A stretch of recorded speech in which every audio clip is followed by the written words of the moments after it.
大家好，咁我哋嚟緊咧，就以下應該大約一個鐘頭嘅時間咧，我哋會分享一下我哋嚟緊12月，我同胡哈娜一齊帶領嘅一個課程叫做《月光之路》啦，Path into Light。咁我介紹下我自己先啦，Dejana 係我嘅靈性名字啦。咁我哋喺我哋嘅傳承裏邊咧，我哋每一個人咧都會有一個靈性名字。咁呢個靈性名字咧就係帶住好似我哋靈魂嘅一個頻率咁樣樣嘅。咁當我哋啲人嗌我哋呢個靈性名字嘅時候咧，就會 recall 翻我哋本身嘅靈魂嘅本質係啲乜嘢。咁我每一個靈性名咧都會有一個意思嘅。咁而我個靈性名嘅意思咧就係帶一個源源不絕嘅恩典咧嚟俾呢個接觸到我嘅人啦。咁喺我咧就喺2016、17年嘅時候接觸呢個Agni Tradition 嘅。咁透過呢個課程裏邊咧，我首先就除咗攞咗我嘅靈性名字之外啦，咁我都揾到我自己嘅生命任務咯。咁我嘅生命任務咧就係帶恩典俾人哋，將人哋佢哋嘅舊嘅業力啊，或者從消除啦，讓佢哋變得更加自由，同埋揾翻佢哋自己嘅生命道路嘅。咁除咗揾咗我嘅靈性名字啊，我嘅生命任務之外咧，我亦都揾到我自己嘅力量之地咯。我嘅力量之地咧我就非常之好彩啦，我嘅力量之地就喺翻我而家住嘅地方，就係香港嘅維多利亞港嘅。咁咧，我係喺2017年咧，2016年接觸呢個傳承。咁2017年咧，我就啱啱好就係應該係差唔多8年前咧，我就係接觸到呢個 Agni Traditions 嘅。咁我就上咗月光之路呢個課程啦。咁呢個月光之路嘅課程帶領我就係好似令到我好似重生咁樣樣，即係好似揾翻到真正嘅自己係點樣樣。咁跟住咧，我哋成個 tradition 裏邊有唔同嘅課程啦。咁我之後就上咗風水嘅課程啦，所以我哋嗰日嗰個市集嗰度，我都有做到一啲身體風水嘅部分啦，或者係睇翻啲空間風水嘅。咁另外喺2年之後咧，我就上咗靈性老師嘅課程。咁上咗靈性老師嘅課程咧，其中一樣嘢咧就可以帶領今日我哋介紹嘅月光之路啦。而胡哈娜咧就係啱啱而家上緊靈性老師呢個課程嘅，咁所以今次咧佢就會做我嘅助教，一齊去帶領呢個課程。咁由今年開始啦，我亦都開始上緊一個大師課程啦。咁亦都做咗一個光中心，上咗一個光中心帶領人嘅課程，所以我就有自己嘅一個靈性嘅中心咁樣啦。係啦，咁胡哈娜或者你都介紹下你自己。大家好，我係胡哈娜。咁咧呢個係我嘅靈性名字嚟嘅。咁我嘅靈性名字嘅名誒幾特別啦，因為佢 R 嘅，但係咧我哋讀嘅時候，因為得個老師咁佢咧讀咧就會有少少好似 Pra 咁樣，所以就係胡哈娜咁樣。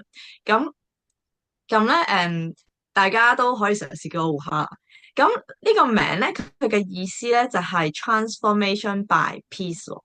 咁呢個名咧，我啱啱攞翻嚟嘅時候咧，我覺得呢個解釋咧係好短啊，得個3個字啊，覺得好簡單。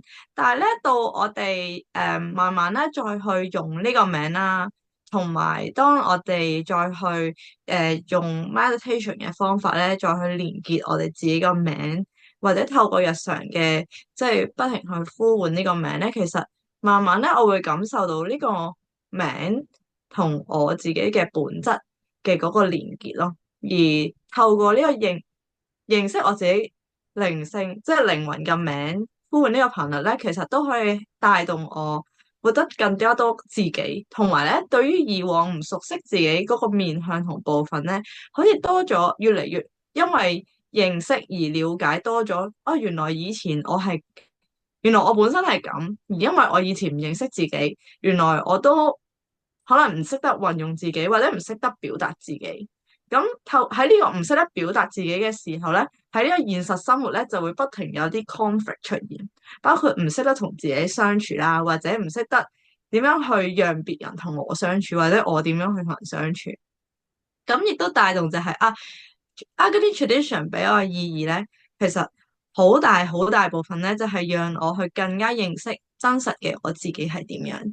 同時間，因為可以開始活出呢一份真實，而帶領我行入一條越嚟越愉快或者快樂嘅生命旅程啦。咁咧，我喺 Agony Tradition 嘅誒，即係認識咧係好得意嘅。咁咧，又係我係2021年上浴光嘅。咁咧，我以前咧係從來都未聽過咩浴光之路。咁咧係純粹有一次，咁我又係有個朋友啊，就撩我去市集度擺檔啦。跟住係我哋坐低玩嘅時候咧，咁啊隔離有一檔咧，咁佢咧就嗰個檔主咧，佢就係都擺埋緊啲零食嘅。當時我係未認識零食嘅，咁我係完全嗰個檔我都完全唔關零食事嘅。咁嗰個檔主咧，佢都未上浴光嘅，但係咧我就啱啱識佢，咁我就咁啱見證住咧呢個檔主咧，佢未上浴光，然之後佢咧又話俾又佢純粹提過一句，佢話佢準備上一個課程叫浴光之路啦，但係我嗰陣時唔識噶嘛，所以我完全冇理到啦。跟住咧到我再見到佢嘅時候咧，大概可能係佢上完嘅2個禮拜至1個月。然之後咧，我唔知點解咧，我感受到呢個檔主咧，佢有一個好微妙嘅變化。我覺得佢好似有啲嘢唔同咗，但係咧我講唔出。但係呢個唔同咗咧，係我覺得係好美好嘅唔同咗，就好似有啲嘢係帶領住佢，或者佢突然間好似閃亮咗咁。雖然當時嘅我唔識咩係能量，或者其實我完全未知氣場係乜嚟嘅當時。跟住我就覺得好神奇，跟住我就 recall 我嘅 memory 啦，跟住咧我 recall 呢個記憶咧就記得佢提過呢個浴光呢一樣嘢，咁我就上網 search，然之後香港係未有資料嘅喎，跟住我就上網就見到台灣就見到有好少量嘅資料，係冇講裡面課程係啲咩啦，但係純粹就係可能純粹係談論緊係咪一個呃人嘅課程。跟住當我感覺佢應該唔係呃人嘅，因為我見到上嗰個人咧，佢應該係改變得好美好。雖然我唔確實知道佢生命即係佢唔係突然之間即刻中咗六合彩咁樣，但係我覺得佢變得美好，而我覺得呢個美好咧好吸引我。咁跟住，於是乎咧，我就膽粗粗就報咗啦，咁樣啦，即係我就覺得呢樣嘢係好嘅，然之後我都想要啊，咁我就想試下。咁既然佢應該唔係我嘅嘢，咁我學咗咧，應該都係係咯，即係我 at least 就係就算冇咩改變，我都係即係學咗一樣嘢嘛，咪試下體驗啦。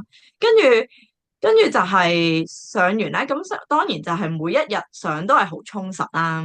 跟住上咗4日之後咧，其實有一種開始有種變化嘅。不過呢種變化咧，其實除咗喺嗰4日嘅變化咧，就佢又一路會延伸落去4日之後整個人生咯。所以由2021年嘅8月開始上完啦，到而家2024年啦，跟住我而家上完2年之後，我上咗法器顧問，即係再上一級啦。跟住完咗1年嘅課程，我再上而家靈性老師咧，咁樣行落嚟咧，我覺得最令我最大嘅感受就係，我覺得我就係會出得越嚟越多自己嘅真實，同埋我係開心咗好多噶咯。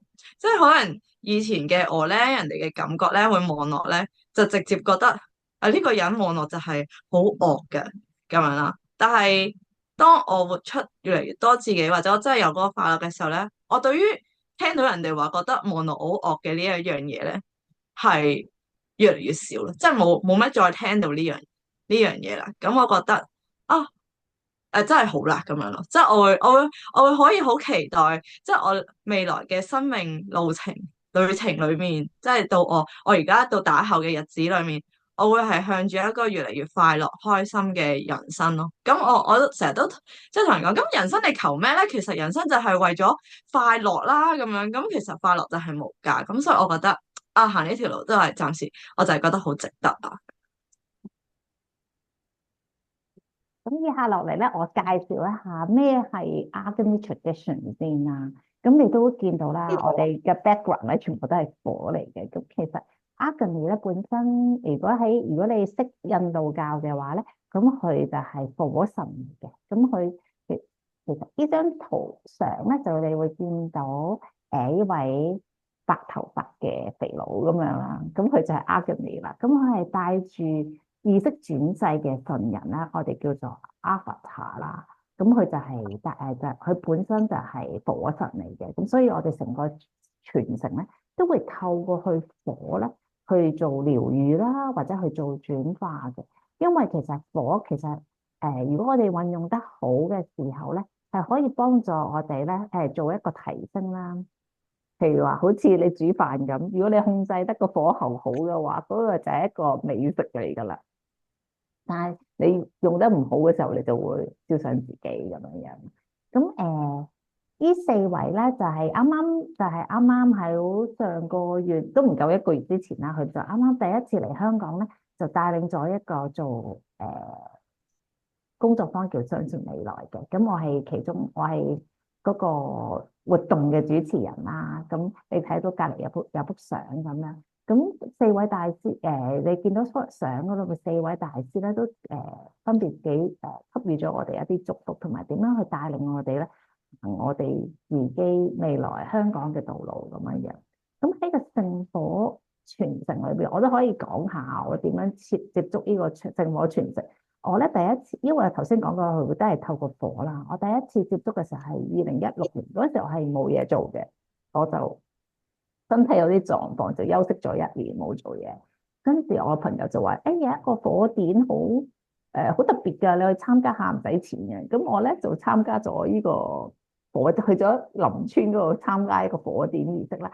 咁我就覺得啊，呢個火好特別喎，好似好吸引我。我又唔知佢做乜嘢嘅，但係總之就望住個火，我覺得好吸引我。跟住我就參加過幾次嘅活動啦。咁每一次佢哋都會提到呢個月光族之路呢個課程嘅。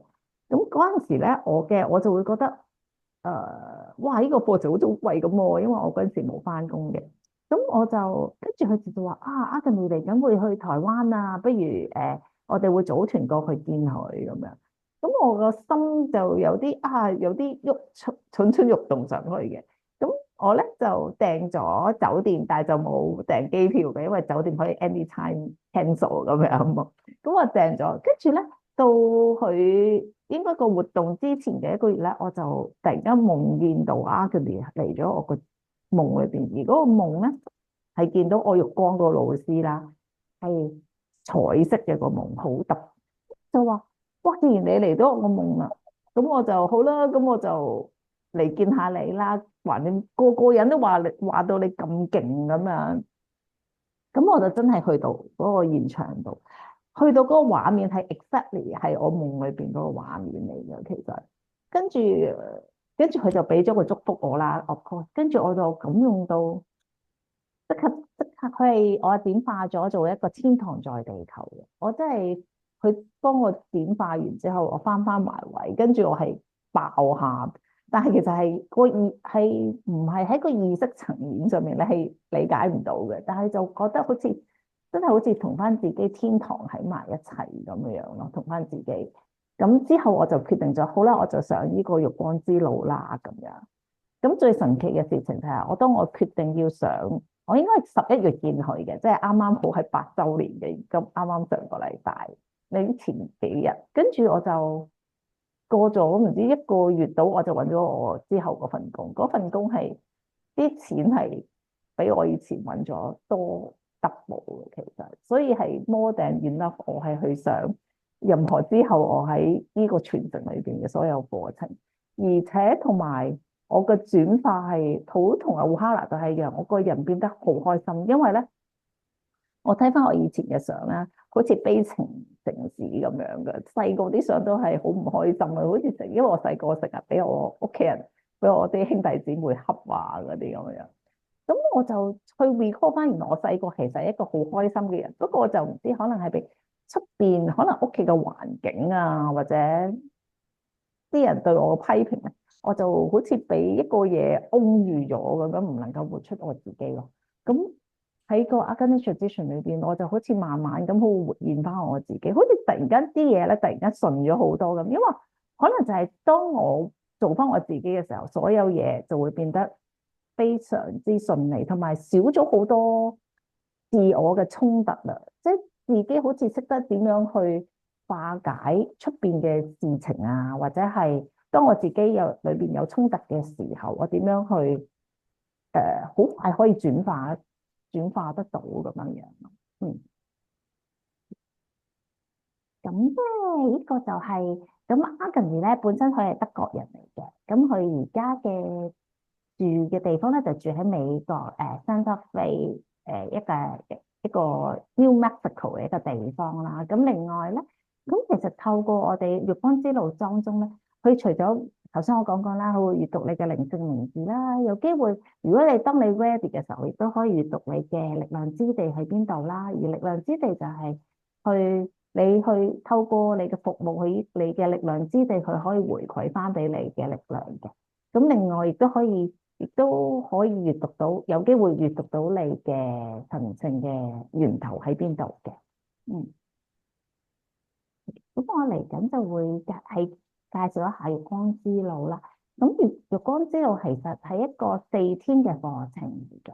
咁佢係可以連續4天咁上啦，或者我哋會分2個 weekend 咁樣去上。咁個重點咧就係話幫你去校準翻你神聖嗰個源頭。我記得我啱啱嗰班嘅月光之路啦，咁有個同學就係比較敏感啲嗰啲人嚟嘅，佢係睇到人哋啲氣場啊嗰啲，咁佢就話佢參加咗 Agni 嗰個上個月嘅工作坊，咁佢見到 Agni 真人嘅時候，我問佢啊，你有咩感覺啊？佢就話俾我聽，哦，Agni 咧係可以幫助人咧，好似天使咪有個光環嘅，佢話佢可以幫你揾翻你個光環喺個頭上面嘅光環。咁我覺得啊，我覺得都係咯，佢就形容得好好咯，因為佢係 physically 佢隻眼見到啦，咁但係對於我嚟講，我係感受得到，我係慢慢咁一步一步咁同我自己，你未必係同神校準啦，你可以話同你自己校準。當你同自己校準嘅時候，你就係同你自己神聖源頭或者你嘅靈魂去校準啦。咁當中咧，佢就會我哋有一啲唔同嘅練習啦，去讓你去感知覺知翻你嘅感知力。其實就好似你去翻你小朋友嗰個狀態，因為小朋友咧，佢哋嘅感知力係非常之強嘅，即係佢哋好多小朋友都有 sixth sense 噶嘛。但係當我哋人大咗嘅時候咧，反而我哋會相信少咗我哋呢啲天生已經有嘅能力咯。咁另外咧，喺課程裏邊，我哋都會教你一啲光嘅工具啊，去送光俾人啦、俾自己啊、俾啲地方啊等等，或者係一啲 situations，讓你可以喺日常生活當中都可以利用到一啲好呢啲你冇諗過呢啲啊，原來做咁簡單嘅嘢就可以幫助到我平時嘅生活咁樣啦。咁另外就我哋會做一啲脈輪嘅練習，去清除咗你脈輪嘅阻塞，因為我哋所有嘅脈輪啦，我哋嘅7輪咧，都儲存咗我哋一啲好嘅、唔好嘅嘢，都會儲存喺我哋嘅脈輪當中，包括我哋嘅 potentials 啦，又或者我哋之前嘅身體啊，或者 physically、emotionally 或者業力嘅創傷，都會儲存喺我哋脈輪裏邊嘅。所以脈輪嘅我哋每做多啲脈輪嘅清理咧，係幫助我哋去揾翻我哋，越清理得越清咧，我哋越可以做到我哋嘅，越能夠活出我哋自己嘅潛能咯。咁另外我亦都會連結，我哋有喺呢個課程裏邊咧，我哋會連結8位嘅靈性協助者嘅。咁呢8位靈性協助者咧，就係可以讓我哋更加穩住我哋自己，當我哋好似有一個依靠咁樣樣咯。咁但係我哋呢個咧，其實係冇宗教嘅課程嚟嘅。咁所以我哋喺個課，我啲同學有啲係基督教啦，有天主教啦，有道教啦，有拜佛嘅都有嘅。咁但係佢哋只不過我哋就連結我自己嘅老師啦，跟住佢可以帶領我哋去揾翻我哋自己嘅生命任務咯。嗯，咁喺我哋呢4日嘅誒靈性旅程裏邊咧，我哋會連埋接8位嘅靈性協助者啦。咁呢8位人士咧，咁其中有4位係曾經轉世過為人嘅。咁分別咧就會有Agni 啦，頭先你見過嗰個肥佬啦，跟住又有耶穌啦，Sai Baba 啦，亦都係Sai Baba 啦，Babaji 啦，Krishna 啦，大天使 Gabriel 啦。Narayana 同埋 Kaluna 嘅。咁我係啦。咁而4日嘅課程裏邊咧，我哋會做啲咩嘢咧？咁第一日咧，我哋咧就會去感知翻你而家當下嘅狀態係點樣樣，跟住再喚醒翻你嘅覺知能力啊，同埋你嘅脈輪點樣去運用咧，咁樣樣。咁第二日咧，我哋就會去喚醒翻你自己嘅潛能。喺每一個脈輪當中咧，其實我哋都會有一啲技巧嘅。咁你就可以運用原來我呢啲 situation 嘅時候，我就可以用到呢啲脈輪嘅技巧去幫助我日常嘅生活啦。咁第3日咧，就會係我哋會運用我哋自己嘅愛同埋光嘅技巧啦，會同埋會帶你進入去你自己嘅 Akasha 裏邊嘅。咁第3、第4日都會打開咗你嘅 Akasha 嘅，咁你就可以透過呢2個日嘅日子裏邊走到去你 Akasha 裏邊睇下你自己入邊，你 ready 可以知道啲乜嘢啦。咁係你自己走入去睇嘅，我哋會帶你入去一次之後，你可以自己再入去睇。咁到第4日咧，我哋就會都係有一啲唔同嘅練習啦，去展現翻你學過嘅嘢點樣可以付諸實行喺你日常生活裏邊去運用咁咯。咁最後咧就會幫你去領取你呢一刻準備好去俾你自己去睇到嘅生命任務。咁我哋講翻啦，喺個上咗月光之路，究竟你會得到啲乜嘢咧？咁頭先我都講過少少嘅啦。咁就係話你會得到一啲療癒嘅技巧點樣去幫助你自己可以回復翻平靜同埋愛當中。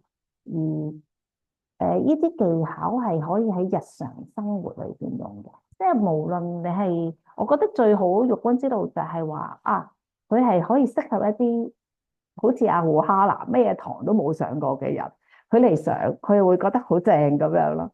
又或者好似啱啱我班啲同學咧，有啲係已經係做咗身心靈10幾年啦，但係佢上完嗰個堂咧，佢好似有一個 reset 咁樣，係一個提升咁樣咯。對於佢哋嚟講，即係佢哋突然之間好似去到一個位卡住咗，或者冇乜前行，但係佢上完呢個堂，突然之間好似又會好有 motivation 咁樣去，好似Agni 成日都話咧，月光之路就好似一個高鐵咁樣樣嘅，就係可以帶領你可以好快速咁樣去走你嘅道路咁。因為Agni 話，其實你可以唔俾錢嘅，自己坐喺度 meditation 嘅，咁但係可能就會慢啲，可能你可能要收10零20年咁先去到嗰笪地方。而月光之路就係一個，因為佢呢個課程已經 develop 咗40年㗎啦。咁所以而Agni每一年咧都會更新入邊嘅課程嘅。咁好處就係呢個課程嗰個源頭嗰個老師啦，佢本身就會仲健在，咁所以咧佢哋就會不停咁佢會不停咁樣 upgrade 呢個課程裏邊嘅 energy，配合翻而家呢個年代嗰個頻率咁樣樣咯。咁另外喺個課程當中啦，佢可以增強咗，當你更加活出你自己嘅時候，你自己嘅頻率亦都會相對咁去提升。咁亦都呢度講咗話會增強你財富嘅能力啦。咁對於我嚟講咧，咁我係我頭先同你講過啦，我決定咗上月光之路，我就揾咗份新工，而份人工又加咗好多啦。咁我係未過 probation，我老細咧就已經俾咗個 stock options 我，而個 stock options 嘅錢就 much more than 呢個月光之路嘅課程。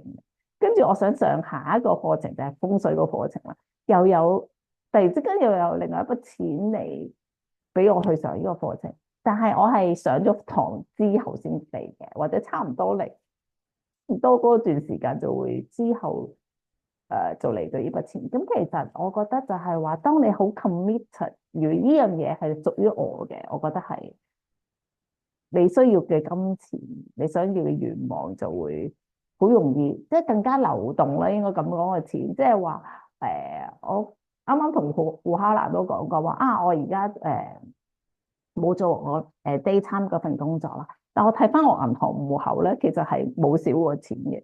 而我而家仲上緊大師課，其實個課程都幾貴下，因為我要飛去美國上。但係我睇過我銀行戶口係1蚊都冇少過嘅喎，即係其實我賺嘅錢，即係你會係個金錢其實係一個流動緊咯。我賺到個錢可以係 fulfill 到我日常嘅生活，仲可以俾到我錢我去上堂。而我個人亦都更加可以更加擴展咁樣。咁另外就係可以更加你改善人際嘅關係啦。因為其實如果你個人開心嘅話，你同人嘅關係亦都會比較好啦。咁我同我屋企人嘅關係亦都好咗，同埋我身邊嘅人咯。因為我識得點樣用，可能我會有時會用啲光嘅工具啊，去療愈下我身邊嘅人啊，或者去改善下個 situation 咁樣樣。係啦。咁另外咧，我哋亦都課程裏邊亦都會講關於脈輪嘅。其實出面都有好多關於脈輪嘅課程。咁而我哋嘅脈輪嘅講嘅脈輪咧，係每一個脈輪咧，我哋都會有一個療愈嘅工具或者工具俾你嘅。咁佢將你呢個脈輪嘅品質更加活現出嚟，而係可以喺你日常生活當中運用到嘅。即係其實啲人成日講話啊，我個底輪就係做接地啊嗰啲咁。咁究竟接地咗會點樣樣咧？咁我點樣去接咗地？咁我又會點樣樣咧？咁樣咁我平時又點樣用呢樣嘢咧？咁點用底輪嘅能量咧？咁冇人去教你嘅，其實我淨係叫你去擴展啊，叫你去做啲可能做啲呼吸法去清理咁樣。咁我哋就喺個課程裏邊就會每一個脈輪咧，我哋都會有一個療愈或者係工具俾你咁樣。咁你就係每一日都可以用嘅，即係你會諗到啊，我有呢個 situation，我用呢個喎，哇，咁就可以解決咗我呢個問題啦，咁樣啦。烏哈娜，如果你有補充可以補充。咁另外咧，就我哋仲會有啲服務嘅技巧啦，呢啲就可以上堂嘅practice 咧，我哋係唔可以公開嘅，因為有保密條件。咁但係咧，我哋都有喺月光之路當中咧，我哋都有啲技巧係可以幫人去做嘅。譬如話你屋企人需要啊，又或者係可能你本身做開有療愈嘅，咁你亦都可以幫個案去做嘅。咁第一個就係釋放外來嘅能量啦。因為有時候咧，我哋有時覺得自己身體唔舒服，其實嗰個能量未必係屬於我嘅，可能係我同咗一個負面嘅朋友傾完偈，跟住我翻到屋企就好唔舒服啦。或者我搭地鐵，其實超多人咁樣，翻到屋企咧又會覺得哇，好似 too much 嘅感覺咁樣。我哋就會有呢啲技巧去釋放翻唔屬於你嘅能量，咁你就會突然間覺得個人會輕鬆咗。即係有時你自己覺得唔妥當嘅時候，未必係屬於自己嘅。咁你好容易就分別到呢個能量係自己定唔係自己啦。即係如果你釋放咗都仲係唔舒服嘅，咁呢個能量就可能係你自己有問題啦。咁另外就係第二個技巧就係拆解一個失敗嘅鎖鏈，再打造一個成功嘅鎖鏈啦。咁呢個就係話我哋好多時候有一啲唔好嘅過往嘅經歷啦。咁跟住咧就會形成咗我哋有心理上係有啲障礙，或者我哋成日認住自己會係咁樣，下一次就都會係咁樣樣。咁跟住就幫你再打造一個成功嘅鎖鏈。咁呢樣嘢咧，我啱啱就係因為我有玩射箭嘅，咁我就幫咗一個朋友就去做咗呢個療愈，佢就好咗好多，我同佢多謝我，我幫佢做咗2次咯。因為咧佢之前咧就比賽失敗咗，跟住而家係瞄唔到黃心嘅，佢係專登係瞄過啲嘅。而家係因為佢唔知佢射箭比賽射咗幾次，唔見咗幾支箭啊，射唔中，仲要射失箭咁樣啦。跟住而家射失箭咧係會俾人除牌嘅，即係唔知 ban 你唔知幾多個月唔可以再參加比賽，所以對於佢嚟講係有心理壓力嘅。咁跟住係啦，我就幫佢做完之後咧，佢話佢而家攞即係起碼佢哋而家攞起射箭嘅時候冇咗嗰個心驚膽跳嗰個感覺咯。咁另外就有一個係做10年同埋5年嘅一個10年同5年之後嘅回望現在嘅你。咁其實呢個就係話，好似一塊鏡咁，你由5年之後望翻到而家嘅你，你走過啲咩路咁樣，大約你自己會睇到咁樣樣咯。咁之後咧，咁呢個亦都係除咗你自己做之外，亦都可以幫人做嘅。咁呢可以配合你自己，可能如果你係本身係幫人哋，可能睇下塔羅牌啊，或者做其他療程嘅時候，你可以配合呢個技巧嚟 offer 俾你嘅clients 咁樣樣咯。係啦。咁仲有一個就係可以同聖火傳承裏邊嘅人更加有一個更深嘅聯繫咁樣咯。咁究竟玉光之路適合啲咩人參加咧？就係當你係因為我哋而家現代人啦，成日都好似好繁忙咁樣，其實好難去揾翻自己內在嘅平衡。可能你自己平時可能有做下啲 meditation 啊嗰啲咁嘅嘢，但係可能如果打坐，可能要坐半個鐘頭、1個鐘頭先至去翻一個平靜嘅狀態。咁喺月光之道當中會有一啲好簡單嘅呼吸法啊，或者技巧咧，可以幫助你可以喺幾分鐘之內就已經可以去翻一個平衡嘅狀態啦。咁頭先亦都講過啦，我哋想我有學生係想喺靈性上面再得以提升或者突破噶啦，又或者係好似我咁咧。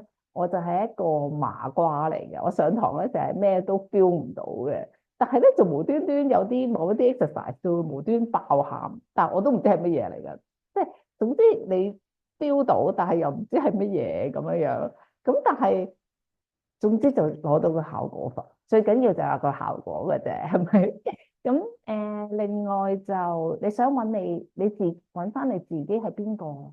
我覺得都係喺月光之路係非常之好嘅一個課程，可以慢慢咁俾你慢慢咁去摸索翻你自己真正嘅自己係啲乜嘢，而你應該行一條咩嘅道路，唔係代表話你上咗呢個課程我就要 quit 咗我份工，我就唔做我嘅工作，我淨係走靈性，唔係嘅，而係話你點樣可以活出，我好中意呢個聖火傳承就係話你點樣去運用翻你呢啲本身你自己嘅特質。或者呢啲靈性嘅技巧運用喺你日常生活當中，或者係你日常嘅工作當中都可以嘅。所以我嗰陣時之前返工嘅時候，我亦都有用呢啲工具喺我嘅同事裏邊嘅。所以我啲同事個個人都話喺同我一齊工作嘅團隊都係非常之幸福嘅，因為佢哋個個都話啊，點解你條 team 啲人咁開心嘅咧？咁樣。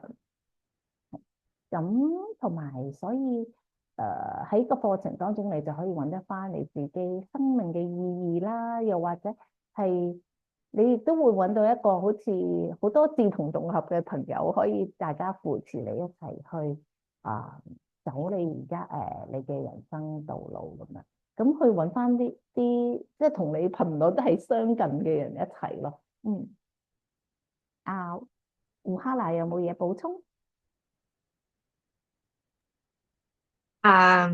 可以補充啦，係月光之路咧，帶俾我最大最大工具咧，即係佢個名咧係月光嘛，即係話每一日咧係沐浴喺光之中。咁每一日沐浴喺光之中咧，就會讓一個生命咧，佢充滿住光明。咁但係呢個充滿住光明就唔係嗰種好似即刻你嘅人生咧就光明大道啦，唔係，中間咧我哋都要為自己嘅生命負責任啦。可能中間會經歷唔同嘅療愈啊，或者轉化，自己要去觸碰自己嘅內在。但係沐浴喺光之中咧，就好似又去翻我頭先即係一開始嘅介紹，就係當我嘅生命有光進入咧，我係感覺到嗰個指引咯，係一個內在嘅指引同埋神聖嘅指引，去帶領我行，或者帶領我去感受翻原來生命係點樣，或者我屬於我嘅生命係點，係而呢個生係啦，就係屬於我嘅。咁我嘅生命係屬於我，就好似 designer 嘅生命咧，就係屬於 designer 嘅，所以佢嘅體驗咧，同我嘅體驗咧，咁可能我哋嘅大家嘅經驗上面喺唔同嘅 exercise 都會唔同，但係咧，我哋有一個共通嘅結果咧，就係我哋大家都會快樂嘅咁樣。而我覺得喺我哋嘅日常生活裏面有光呢個工具咧係好好嘅。咁我分享咧就係喺我浴光之前咧，我有一段時間咧係開始個人變得 sensitive，而我係唔知點樣處理嘅，因為咧我例如係直頭係喺搭地鐵啊，或者係搭公共交通工具咧，其實咧係我就好容易見暈啊，唔舒服，咁咧係冇辦法幫到自己嘅，因為咧嗰陣時我未認識光嘛，跟住我就成日咧就搭完啲交通工具或者去完一啲好多人嘅地方咧，我就覺得唔舒服啦。咁我唔知點算好啦，咁樣咁咧去一個，我當時咧一開始咧我試過去一間水晶店，然之後我覺得幾有緣咧，就係我講咗呢個情況俾嗰個老闆知，嗰個老闆咧係第一個人咧教我就係咁我可以試下用一個方法咧，就係可以用一個白光去保護自己咁樣啦。咁然之後咧，我試咗嗰個方法咧，又真係好咗啲喎咁樣。咁嗰個係我第一次原來我可以用光。咁而我再進入浴光之路嘅課程咧，其實其中一個我想學嘅嘢咧，就係我想去學點樣用光啊，就係因為我感受過原來用光係可以保護我自己，而我學完浴光之後咧，我可以用光嘅方法或者技巧，當然就多咗好多啦。而除咗係可以保護我自己啦，亦都可以保護到身邊嘅人啦，或者喺一啲我哋日常生活裏面遇到事情嘅時候，可以用光去幫我哋啦，或者帶一個祝福啦。呢啲都係令到我哋嘅生活多好多支援，而且咧用光嘅生活咧就變得好有趣味啦。因為我哋咧會係成日都分享可能有啲事，然之後我用光就可以幫助我點點點啦。咁大家咧去互相分享咧，都係好有趣嘅。所以咧，讓光引入生活咧，係雖然佢係觸摸唔到，好似好抽象，但係用起上嚟咧係一種好實在嘅工具嚟嘅。係呢個係我自己對於用光嘅分享。呢個我都可以分享下，好似我個男朋友都有上我嘅浴光之路啦。咁佢係零基礎嘅，乜嘢都唔識嗰啲人，係佢自己都做到咯。即係佢話原來我問佢你做唔做到？好容易啫嘛，都做到啊咁樣。即係同埋有時候佢都會 amaze 佢自己做到嗰個 achievement 啊！即係有時係話不如而家送下光啦咁樣，跟住佢就突然間話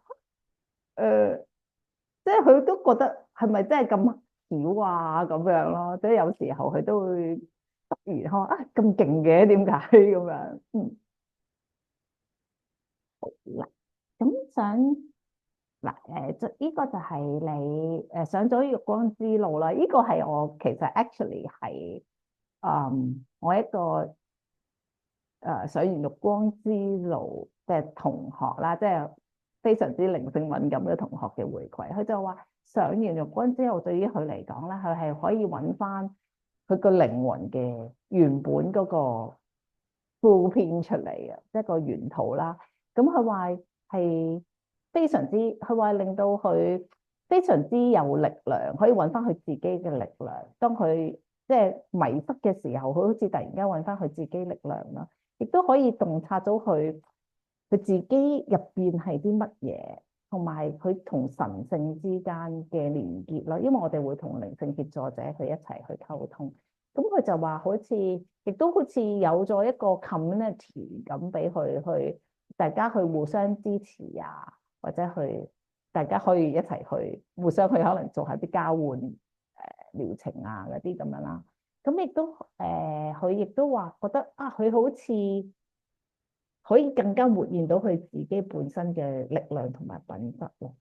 咁呢樣嘢係佢一直都好想有嘅，但係可能佢之前可能有一啲事件可能卡住咗，佢又一直行唔到落去啊，或者好似唔知點樣樣。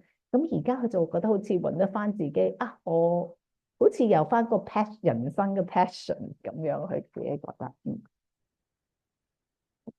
咁咧，因為咧，其實玉光之路咧，其實係唔會講咁多嘢嘅。我哋所有個課程，呢個課程咧，其實係一個體驗式嘅課程嚟嘅。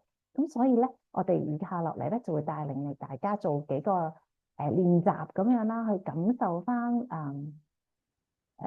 一個好俾你一個 taste 咁樣啦。我哋玉光之路會做啲乜嘢，或者係啦。咁首先咧，我哋咧就會做一個呼吸法，讓我哋帶翻去平靜，同埋嚟翻嚟當下。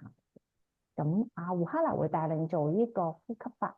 咁呢個呼吸法其實係出邊都有嘅，咁但係我哋玉光之路都會有應用到呢個叫蘇含嘅呼吸。嗯，咁咧我哋就會體驗浴光一啲可以同大家分享嘅練習咧，其中一個咧係叫蘇含呼吸法。咁咧蘇含呼吸咧係一個呼吸嘅時候咧會自然發出嘅聲音嚟嘅。咁我哋讀個蘇嘅時候咧係我哋吸入，咁我哋咧會將我哋嘅右手嘅拇指撳住我哋嘅右邊嘅鼻孔。然後咧，我哋會單靠我哋嘅左邊鼻孔吸入。當我哋吸入空氣嘅時候，同時間咧，我哋會讀個蘇字嘅。咁我哋喺個心裏面讀就可以，因為我哋一路吸咧，我哋係冇可能講到呢個字。咁我哋咧就係蘇，咁就係我吸嘅時候咧，個心個內在會念嘅字啦。咁而咧，我吸滿咗之後咧，咁我咧就會用我嘅中指，右手中指就會按我嘅左邊鼻孔，咁即係話我頭先吸入嘅鼻孔咧，而家就會封閉咗佢啦。咁我就會透過我嘅右邊鼻孔呼出嚟。咁而呼出嘅同時咧，我就會喺內在發出呢個係嘅聲音啦。咁就係蘇冚蘇冚咁樣。咁我哋而家時間誒，我諗我哋可以一齊練習10個呼吸。咁就係蘇冚。So hum 咁樣，咁我哋可以每人自己用自己嘅速度去做呢一個嘅呼吸練習嘅，咁我哋就可以一齊嚟體驗一下啦。好，我哋咁我做大約3分鐘時間。嗯好，咁我哋可以如果頭先我話做10次，如果3分鐘未完，咁你可以做多一陣，或者你可以去感受多啲呢一個蘇合呼吸法帶俾你內在嘅嗰個平靜。嗯。咁咁蘇我哋而家含呼吸咧，我哋可以簡單改翻個意思，就係代表他是神，就是我嘅意思咁樣。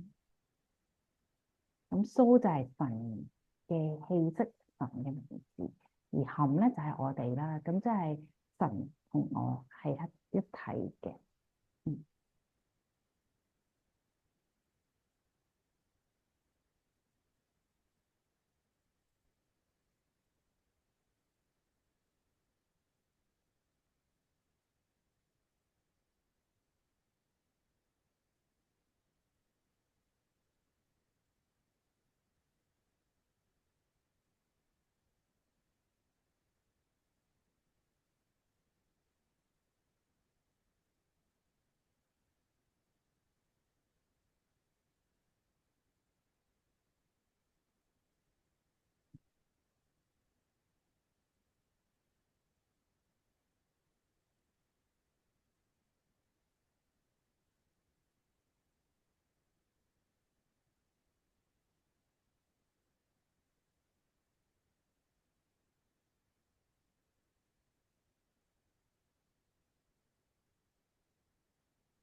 我哋可以大概做多最後3個深呼吸，然後就可以慢慢翻返嚟意識表層。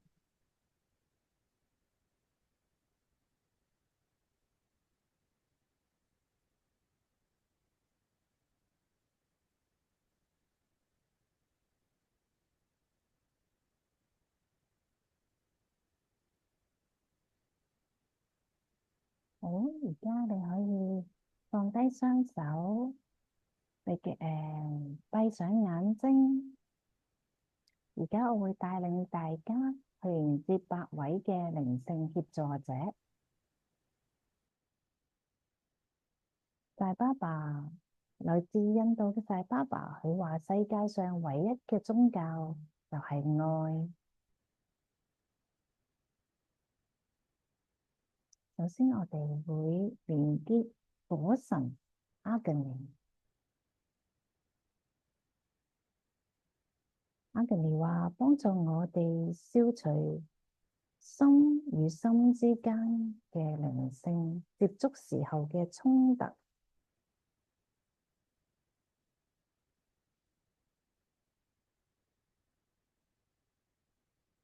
你可以讓阿格尼嘅火喺你心中消融你心裏邊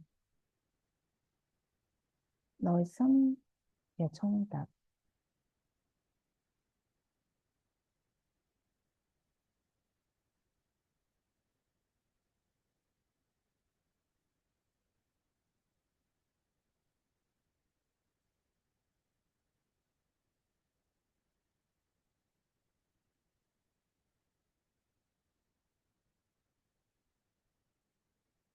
耶穌，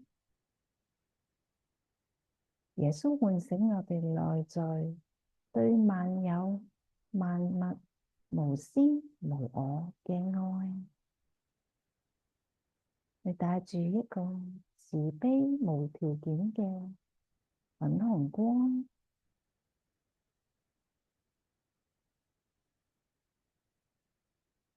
你讓呢個粉紅光喺你內心擴展。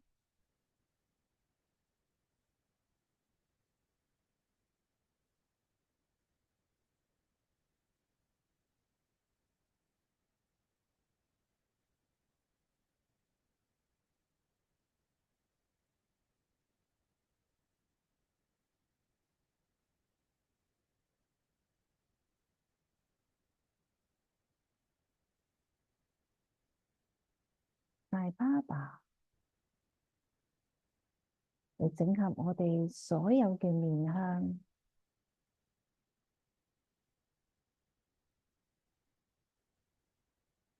讓我哋可以完完全全咁接納我哋自己。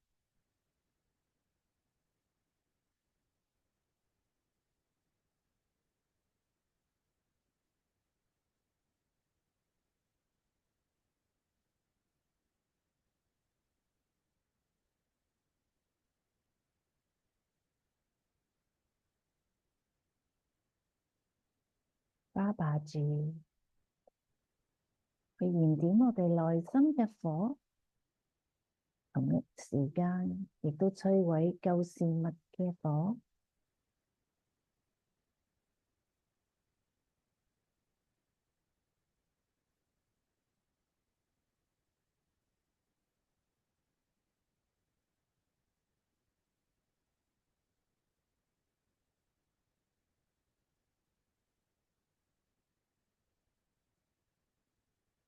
Karuna，你讓我哋體驗慈悲，並支持我哋所有人去愛彼此，愛呢個團體。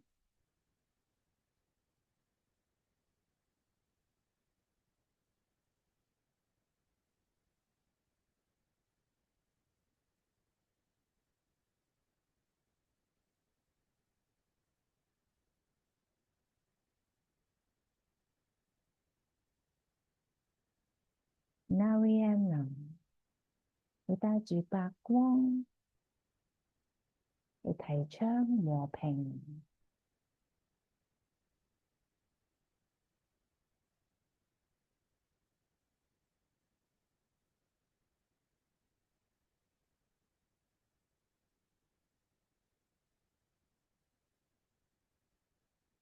基表，大天使基表，去幫助我哋再次找到光。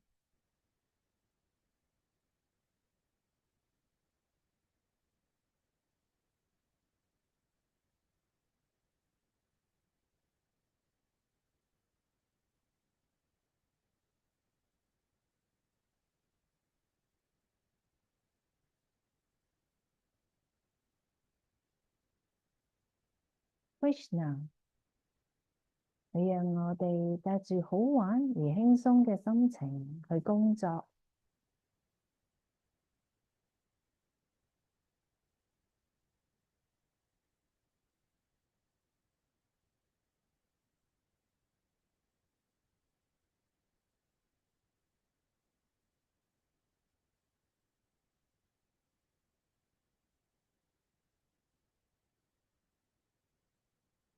J.Guru，而家慢慢咁，我哋可以透過一兩個呼吸，讓自己回復返當下。如果準備好嘅，你可以張開眼睛。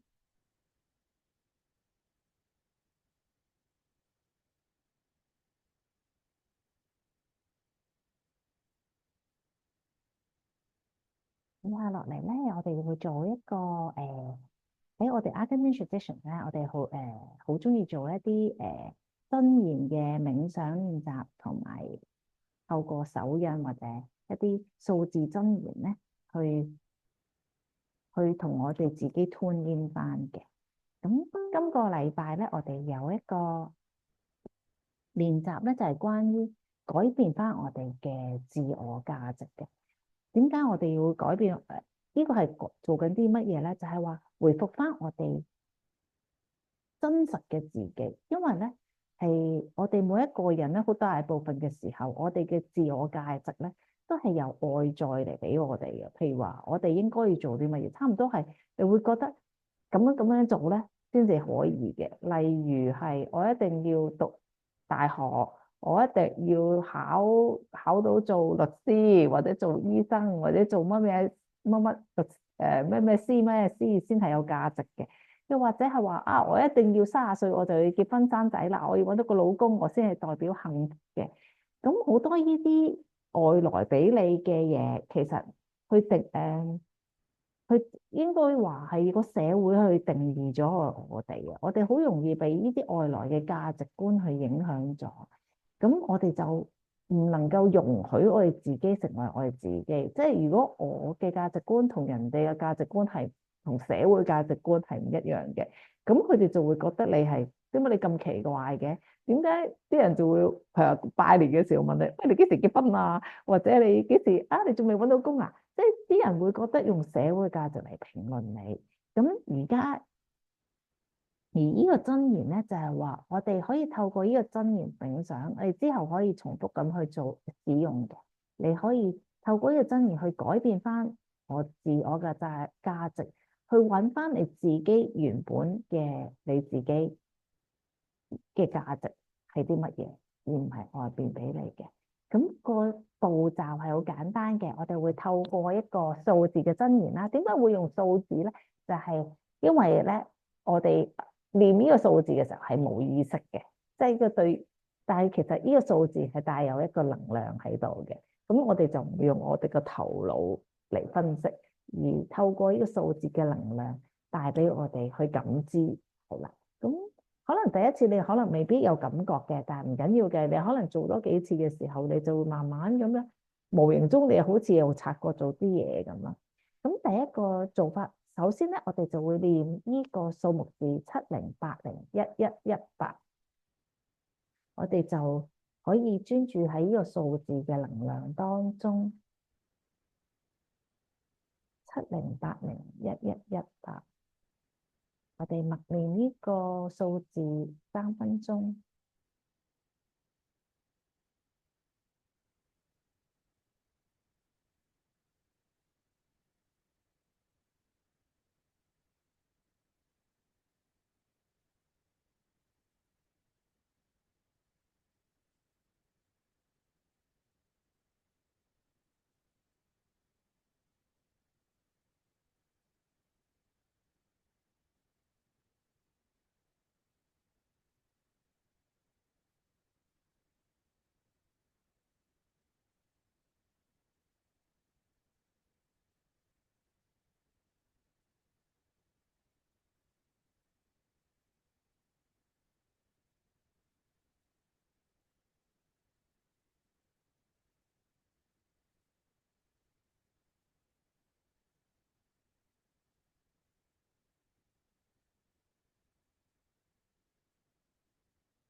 而家跟住聽慢慢翻嚟，大家有咩感覺啊？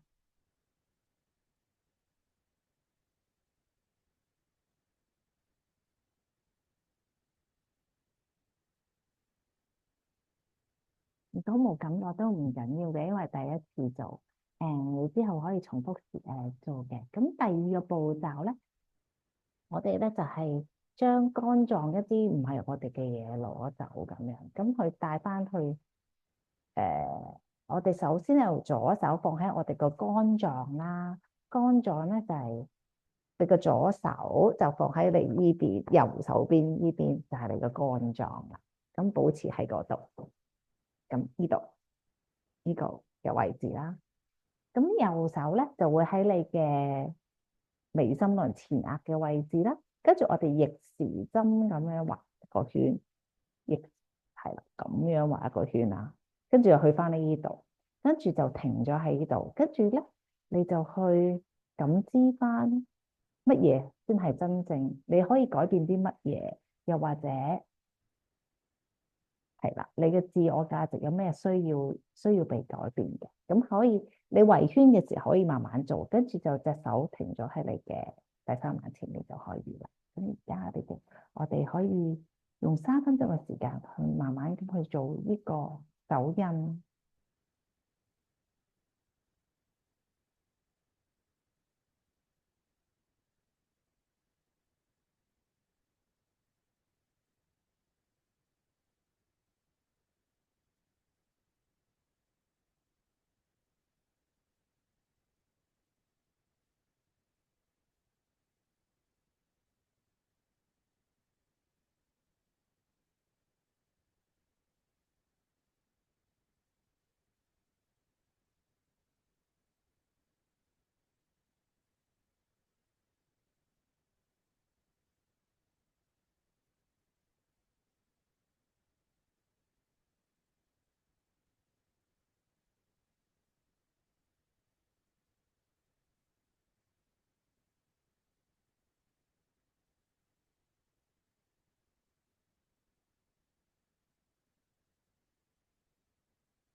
好，而家可以慢慢翻嚟。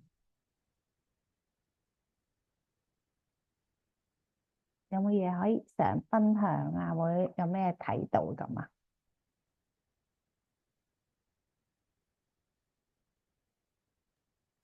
嗯，我覺得好似個額頭右邊好似有啲蟻喺度爬咁樣咯，係，嗯嗯，跟住到好似係叉咗電，即係嗯嗰啲有啲好似有啲氣落咗個肝度，係，嗯嗯，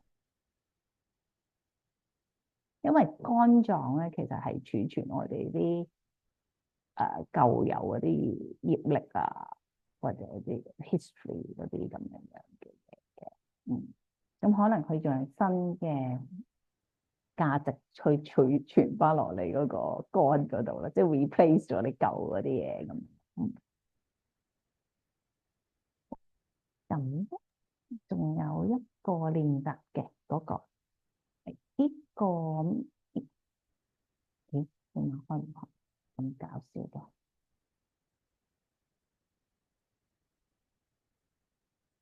點解唔開嘅？嗯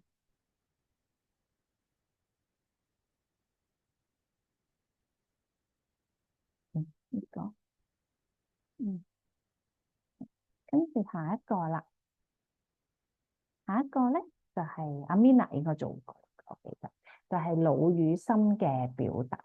其實我哋好多時候咧，我哋表達嘅時候咧，我哋都用咗我哋個頭腦嚟表達，又或者我哋冇嘗試過用個心去表達我哋真正想講嘅嘢。即係我哋個腦啊，同我哋個心其實係 disconnect 咗嘅，好多時候。咁呢個浴缸嘅技巧，我自己都非常之中意嘅。其實咧，我哋首先解釋下啦，我哋七輪有冇有七輪就代表好似一條彩虹咁，紅橙黃綠青藍紫。咁我哋而家咧就會擺呢個 infinity 啦，或者八字嘅符號咧，就會擺咗喺我哋個心輪啦、喉輪同埋眉心輪嘅中間嘅。咁我哋嘅心輪嘅顏色咧係一道綠色嘅光啦。喉輪就係一個淡藍色嘅光，就好似個八字咁樣。咁而眉心輪咧就係一個靛藍色嘅光嚟嘅。咁陣間咧，我哋就會透過我哋嘅心輪咧，就會發出一道綠色嘅光。咁呢個綠色嘅光咧，就會從我哋嘅心輪由左手邊向上咁畫一個八字。一個綠色嘅光，跟住去到我哋嘅喉輪咧，就變咗個淡藍色嘅光，跟住就再上我哋嘅眉心輪，變成一個靛藍色嘅光或者深藍色嘅光，你就見到好似靛藍光，跟住慢慢變咗淺色、淺色、淺色，又變咗做淡藍色嘅光。呢個淡藍色嘅光會向另外一邊，再嚟翻我哋嘅心輪，變翻做一個綠色嘅光。形成咗一個 infinity 嘅符號，其實佢就係將我哋嘅頭腦同我哋嘅心聯繫翻，再透過我哋嘅喉輪嚟表達。所以我哋每一次講嘅說話都係帶住我哋嘅智慧，同埋帶住我哋嘅心去呈現出嚟嘅。咁亦都會幫助咗我哋同人之間嘅溝通啦，亦都係同我哋亦都可以真正咁表達翻我哋內心真正想講表達嘅嘢咯。呢個練習係去誒誒鍛鍊翻我哋。咁我哋而家可以大家一齊做，可能做幾分鐘。我哋而家專注喺我哋嘅心輪嘅位置，喺我哋嘅心輪打造一個綠色嘅光。我哋擴展我哋心輪綠色嘅光，讓佢變得更加清晰。呢個綠色嘅光，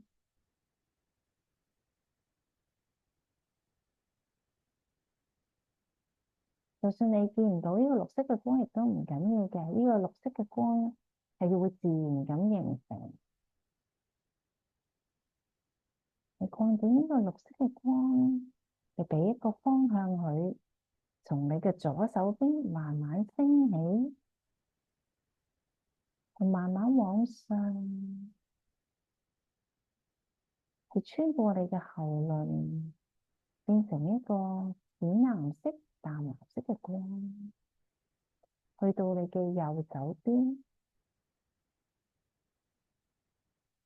穿過你嘅右手邊，去往上，去到你嘅眉心輪，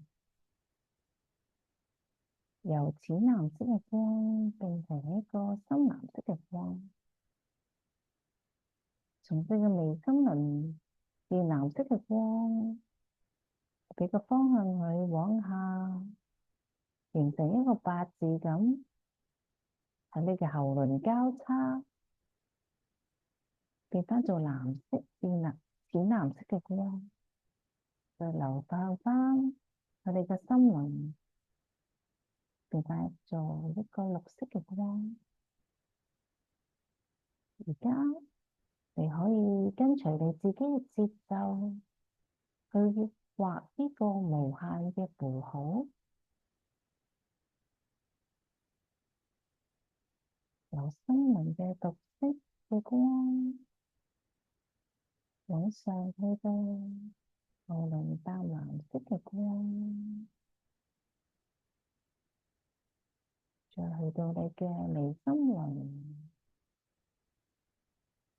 變藍色嘅光，再往上喺喉輪就翻返你嘅心輪。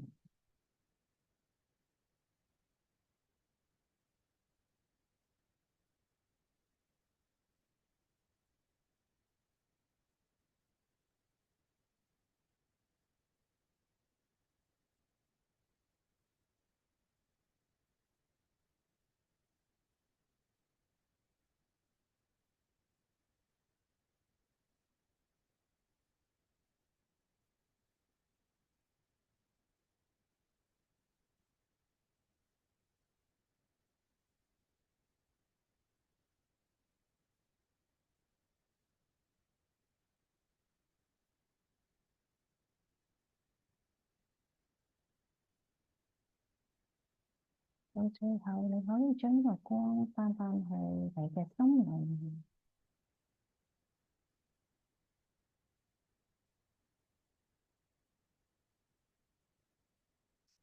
而家慢慢咁將你意識翻返嚟。呢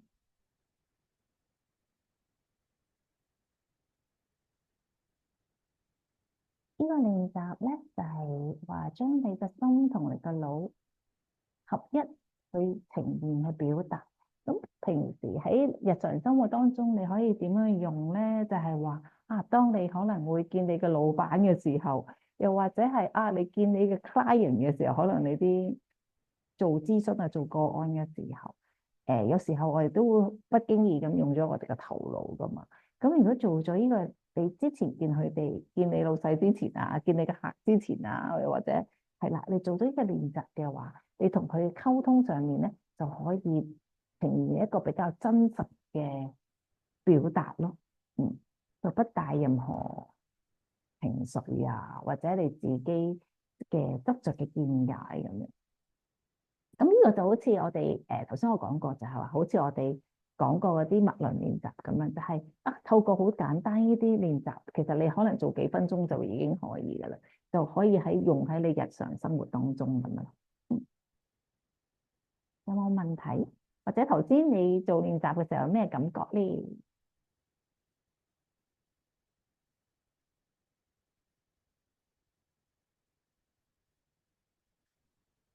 唔緊要。胡哈娜，頭先你有冇感覺啊？我覺得會好似好 align 咁咯，可以係啊，會好似好連結，因為有陣時我哋心同埋個腦其實會分開咗嘅，即係我哋腦諗一部分，然之後個心又指引我哋一部分。但係咧，我哋日常生活咧就比較容易係心諗完之後，我哋就用頭腦分析，跟住就頭腦通常贏咗嘅。如果我哋即係如果冇 aware 到要去跟隨個心，但係用呢個練習咧，就好似個腦同埋個心會容易啲連成一線咁樣咯。嗯。咁我而家就嚟到尾聲啦。咁我哋講咧，我哋嚟緊咧就會12月會開一班浴缸之路，同我同胡哈娜啦。咁我哋就會分2個 weekend 去上嘅。咁第一個 weekend 就會係12月嘅21、22號啦，禮拜6日啦。咁係一個 full day 課程，由10點鐘到6點鐘嘅。咁之後咧，其實咧浴缸嘅第一部分咧，即係頭嗰2日咧，主要係做清理啊，同埋去將唔好將你舊有嘅嘢清除比較多一啲嘅。咁之後咧，就我哋過咗年之後咧，就會由1月嘅4號同5號嗰個 weekend 咧，就會上我哋第二個區塊第二個部分啦。第二個部分咧就好似一個重生咁樣嘅，因為我哋會幫佢揾你嘅生命任務啊，又會去連結翻你嘅阿卡莎啊嗰啲咁樣。咁所以咧就好似呢個係一個跨年班咁樣咯，就讓你舊有嘅就放低，跟住嚟緊就迎接新嘅2025年啦。因而為呢一個重生咧係好感動噶。因為嚟緊都讀過話嚟緊2025年嗰個能量咧，其實而家係轉得好快，因為而家已經係進入緊黃金世紀啦。咁其實好多人講噶啦，即係唔係除咗 Agni，其實出邊好多人都講緊啦，就話喺黃金世紀當中咧，其實嗰個能量流咧係快好多嘅，即係話你要隨時地校準你自己，即係如果你係一個懶惰嘅人，淨係喺度打機咧，你打機你就會越嚟越沉溺咁解。但係如果你係即係專注喺你想做嘅嘢嗰度咧，佢嘅回收係嚟得好快嘅。咁呢樣嘢我都而家都體驗緊。呢樣嘢係我啲嘢係嚟，係我行緊啱嘅道路嘅時候，啲嘢係咁湧埋嚟嘅，所以我呢排都非常之忙碌。所以如果你發覺你自己啲嘢係咁湧埋嚟咧，你就自己行啱嗰條路噶啦。但係如果你仲喺個沉溺當中嘅，咁我好歡迎你嚟參加我哋個月光之路嘅班。係啦。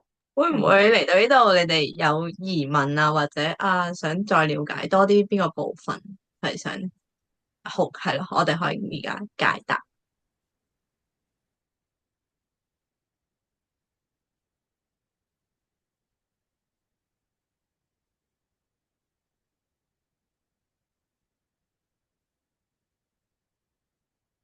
咁咧就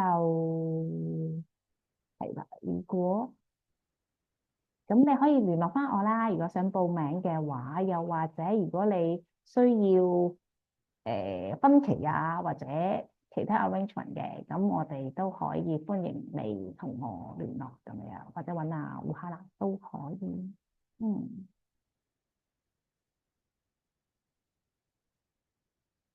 如果仲有冇問題？如果冇嘅話咧，咁就多謝大家。咁希望你12月可以見到大家啦。多謝，拜拜。